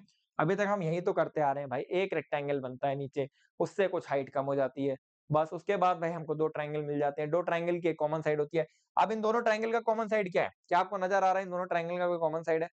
यस यस यस, मेरे ख्याल से तो कॉमन साइड कोई नहीं है, बट आंसर निकल जाएगा, इसमें कोई बहुत बड़ी बात नहीं है, ठीक है। इस ट्रायंगल की कॉमन साइड नहीं है, नहीं निकल गया कॉमन साइड मिल गया, यस।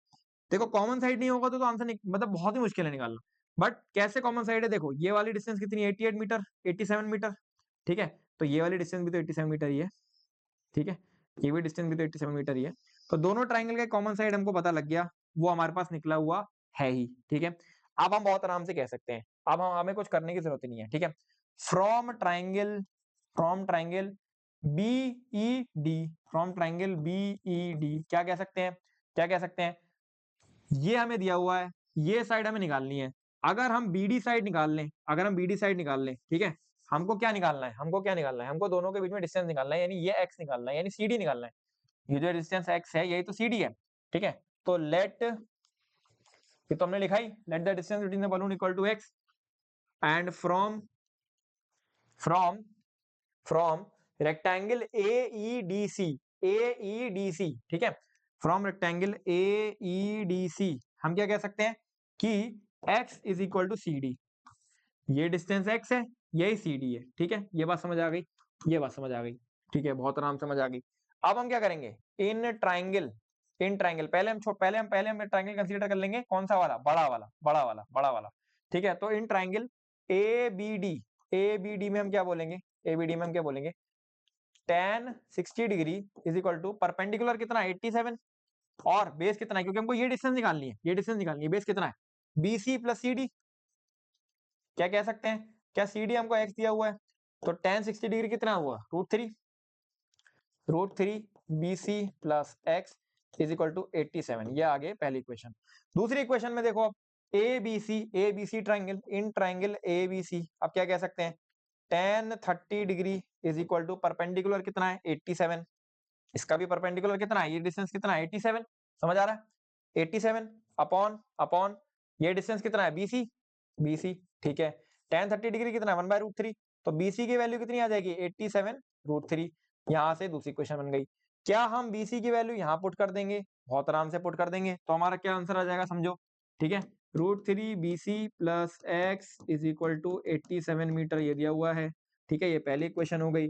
BC की वैल्यू कितनी निकल कर आई दूसरी क्वेश्चन से 87√3, ये दूसरी हो गई, इसको यहाँ पुट कर देंगे, तो 87√3 प्लस x और बाहर √3 दिया हुआ है इज इक्वल टू 87 मीटर, क्या निकाल सकते हैं 87 into 3 plus x is equal to 87, ठीक है। यहाँ से हम x निकाल सकते हैं, बहुत आराम से आंसर कर सकते हैं, यहाँ से हमारा x निकल कर आ गया और x ही हमारा आंसर हो जाएगा। तो बहुत ही आसान सवाल, कुछ टफ नहीं है, इसको आराम से आप कर सकते हो, ठीक है।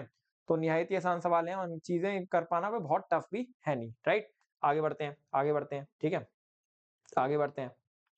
अच्छा, बाकी इसमें क्या पूछा गया, find the distance travelled bye balloon during the interval, तो यानी यही डिस्टेंस आपसे पूछा गया था, इसके अलावा तो और कुछ पूछा नहीं गया है, ठीक है। ठीक है, ठीक है, ठीक है, ठीक है, ठीक है, ठीक है। तो आप इस तरीके से आंसर कर सकते हो। चलो आगे बढ़ते हैं, ठीक है, आगे बढ़ते हैं। अब find a straight highway leads to the foot of the tower, a man standing at the top of the tower observes the car at angle of depression 30 degree which is approaching the foot of the tower at uniform speed. अब देखो यहाँ पे speed वाला case आ चुका है, ठीक है, तो ये केस एक डिफरेंट होता है। इसके बारे में मैंने बहुत स्टार्टिंग में आपको बताया था, आपको पता होगा कि speed is equal to distance upon time होता है, और हमको हमेशा हाइट एंड डिस्टेंसेस में डिस्टेंसेस की बात करनी होती है। तो अगर आपको टाइम दिया हुआ है तो आप हमेशा डिस्टेंस को स्पीड इंटू टाइम के फॉर्म में लिख सकते हो, ठीक है, हमेशा equal to speed into time के फॉर्म में लिख सकते हो, राइट राइट। अच्छा, a straight highway leads to the foot of the tower, a man standing at the top of the tower observes the car at an angle of depression 30 degree. देखो है क्या बात समझना, ठीक है, एक स्ट्रेट हाईवे है, एक स्ट्रेट हाईवे है, ठीक है, ये हाईवे आ गया, राइट, ये आपका हाईवे आ गया, ठीक है, और ये आपका बड़ा सा एक टावर आ गया, ठीक है, बड़ा सा आपका टावर आ गया, ठीक है। अब एक आदमी है that observe the car at angle of depression 30 degree. अब ये आदमी यहाँ से कार को ऑब्जर्व करता है, कार यहाँ पे थी, एक कार क्या थी, यहाँ पर थी, सपोज करो, यहाँ पे नहीं, सॉरी, यहाँ पे नहीं, यहाँ पे नहीं, यहाँ पे मान लो एक कार जो थी वो यहाँ पर थी, ठीक है, और ये कार क्या कर रही है, ये क्या कार क्या कर रही है, approaching the foot of the tower, यानी ये कार इधर की साइड चल रही है। तो यहाँ से अगर मैंने इसका एंगल ऑफ डिप्रेशन देखा तो कितना निकल कर आ गया, 30 डिग्री निकल कर आ गया, ठीक है, 30 डिग्री निकल कर आ गया। क्या बात समझ में आ रही है, बात समझ में आ रही है। पहला केस। दूसरा केस, 6 सेकंड के बाद, 6 सेकंड के बाद कार कुछ यहाँ पर पहुंच गई होगी, मैं कह रहा हूँ, ठीक है, 6 सेकंड के बाद कार कुछ यहाँ पे पहुंच गई होगी, ठीक है।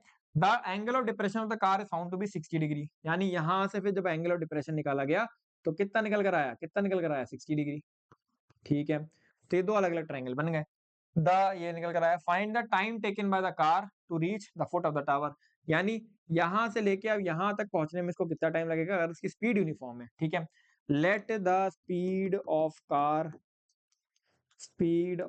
कार बी कैपिटल एस, ठीक है, हेंस हेंस, ठीक है। अब देखो मैं ट्रायंगल को नाम दे देता हूँ, ए बी सी डी, इस फिगर को मैंने नाम दे दिया। According to the question we can conclude the figure like this, ठीक है, आप इसको आंसर कर दोगे, राइट, ठीक है। हेंस बीसी डिस्टेंस में क्या कह सकता हूँ, डिस्टेंस बीसी को क्या कह सकता हूँ, डिस्टेंस को, ये इस वाले डिस्टेंस को, ये ट्रैवल किया 6 सेकंड में, ये तो लिखा है इसमें कि ये डिस्टेंस जो यूनिफॉर्म स्पीड से चल रहा था और 6 सेकंड में ये ट्रैवल किया, ये डिस्टेंस कितना 6 सेकंड में ट्रैवल किया होगा, तो 6 इंटू एस, तो बीसी की वैल्यू कितनी आ गई 6s, ये वैल्यू कितनी आ गई 6x सॉरी, ठीक है।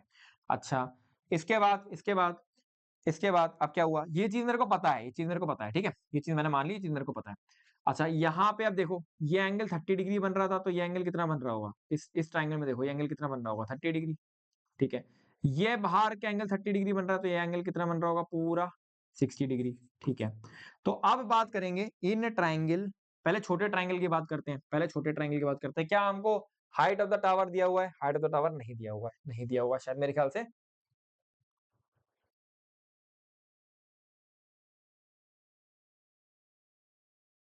हाँ नहीं दिया हुआ है, ठीक है।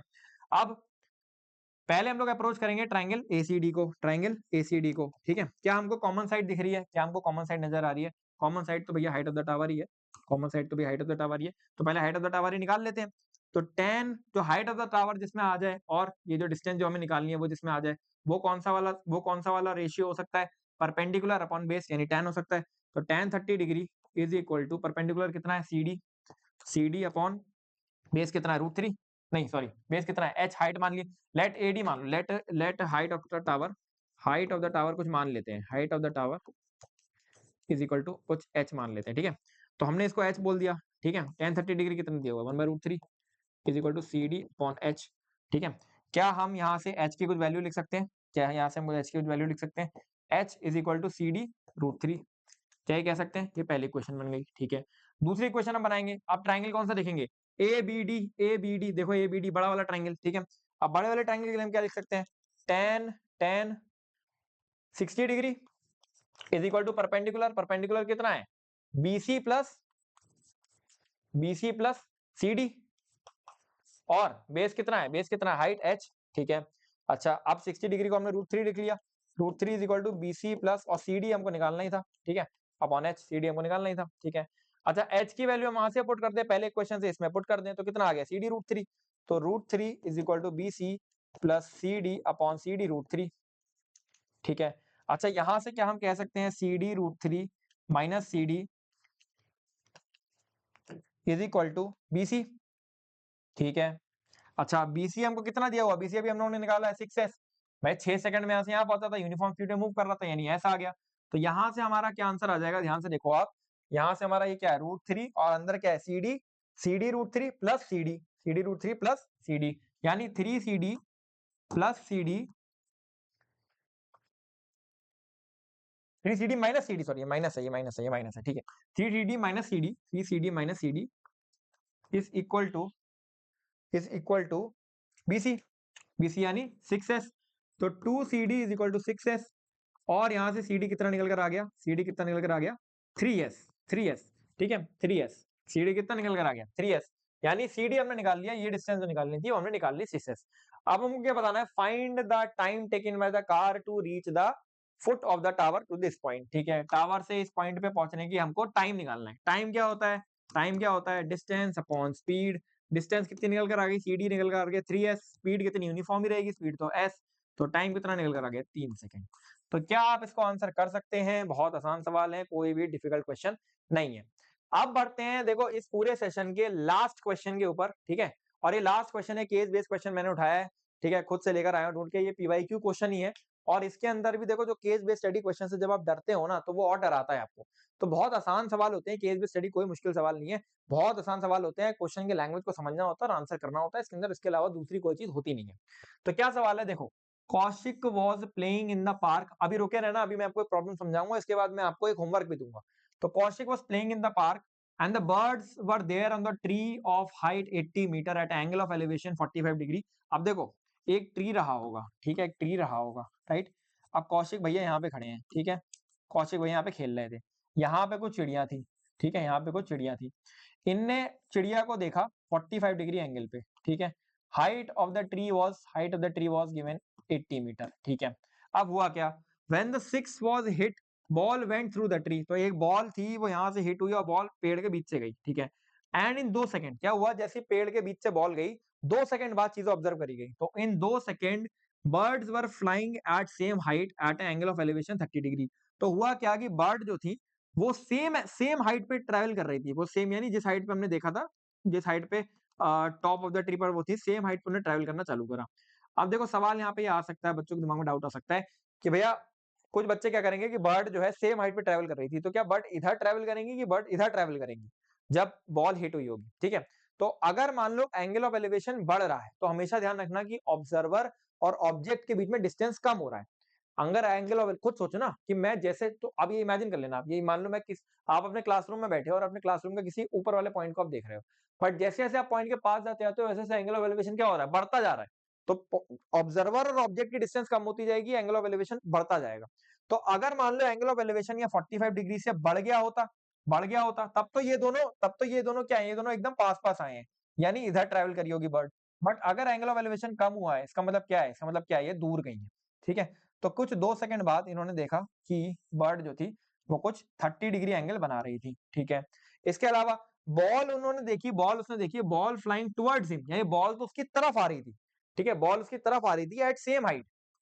तो बॉल उसकी तरफ आ रही थी सेम हाइट पे, सेम हाइट यानी इसी हाइट पे, और बॉल उसने यहाँ पे कुछ देखी होगी, ठीक है, और उसका एंगल ऑफ एलिवेशन क्या है 60 डिग्री। अब देखो एंगल ऑफ एलिवेशन अगर बढ़ गया, देखो यहाँ से वो 45 डिग्री को पेड़ पे देख रहा था, बट एंगल ऑफ एलिवेशन इसका बढ़ गया, इसका मतलब क्या है कि बॉल जो है वो पेड़ से आगे है और ऑब्जेक्ट के पास है, मतलब सॉरी ऑब्जर्वर के पास है, ठीक है।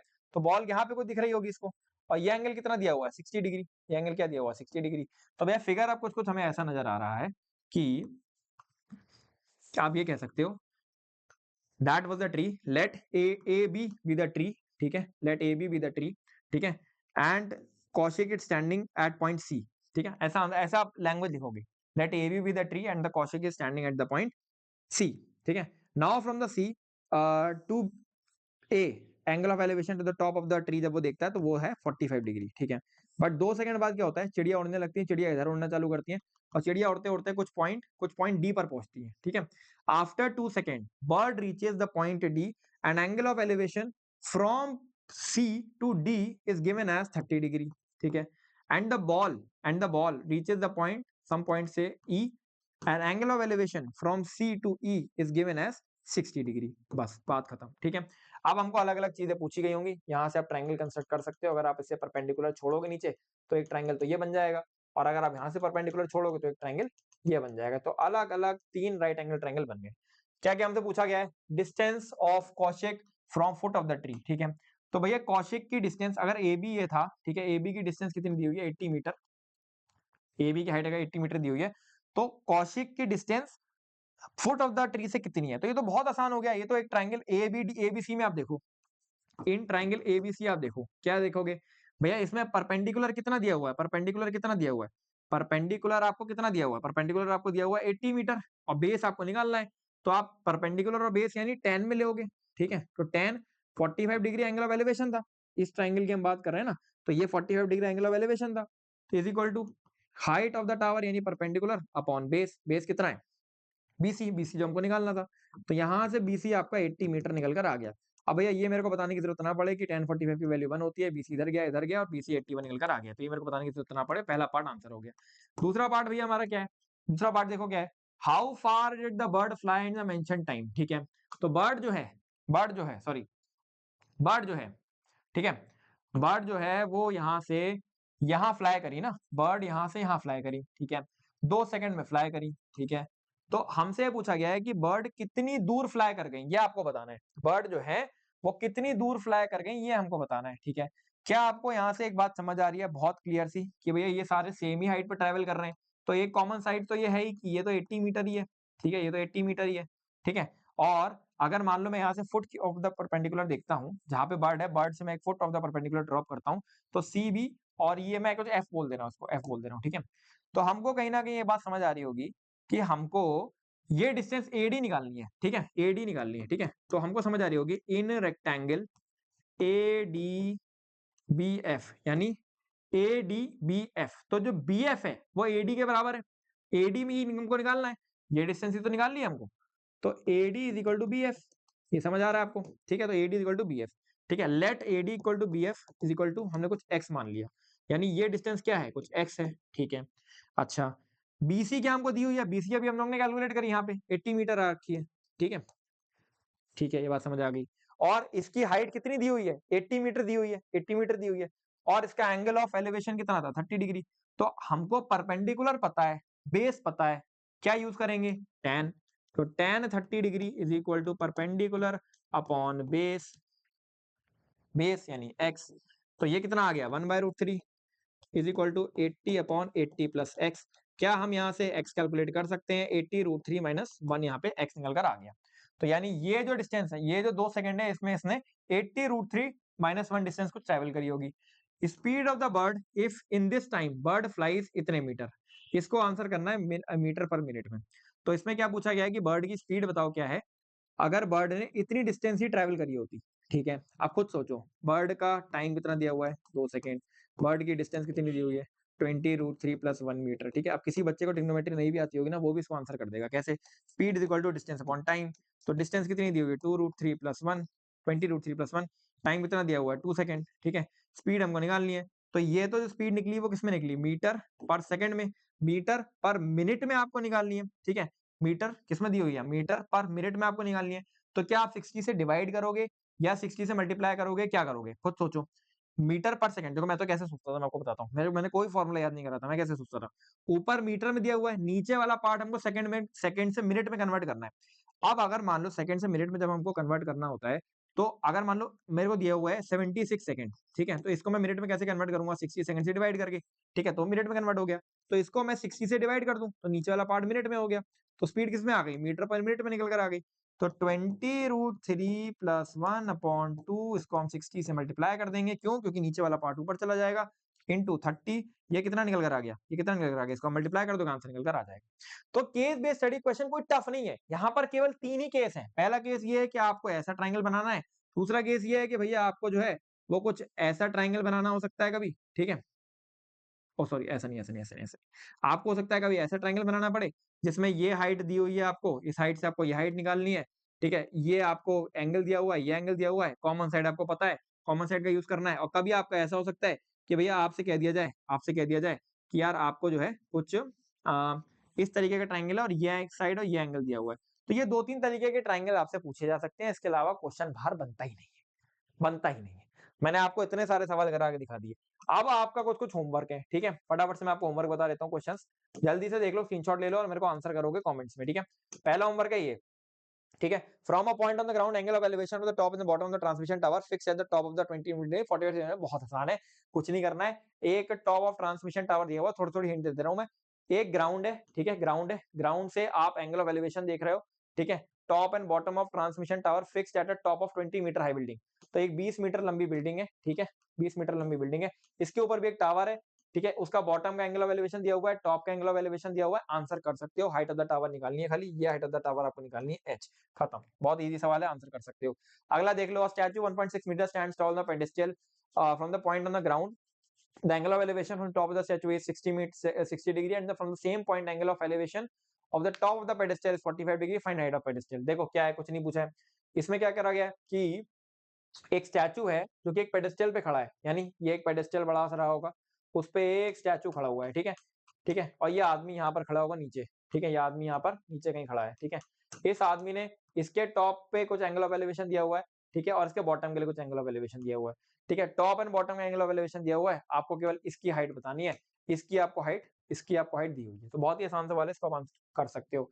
The angle of elevation from top of the building from foot of the tower इतना, angle of elevation top of the tower from the foot of the building इतना, फाइंड द टावर, ये भी वैसा ही सवाल है जैसे मैंने आपको अभी पिछला दिखाया था, ठीक है। इसके अलावा ये question, two poles of equal height are standing opposite to each other on either side of the road which is 80 metre wide. देखो एक रोड है, एक रोड है, ठीक है, एक रोड दी हुई है आपको, ठीक है, और दो पोल्स हैं जो either side of the road पे खड़े हुए हैं, ठीक है। From the point between them on the road, दोनों के बीच में एक पॉइंट है, दोनों के बीच में डिस्टेंस कितना है 80 मीटर, दोनों के बीच में एक पॉइंट है जो यहाँ पर कंसीडर कर सकते हो बीच में बिल्कुल, जो कि जहां से दोनों ही पोल 40-40 मीटर के डिस्टेंस पे है, जहां से दोनों ही पोल 40-40 मीटर के डिस्टेंस पे है, ठीक है।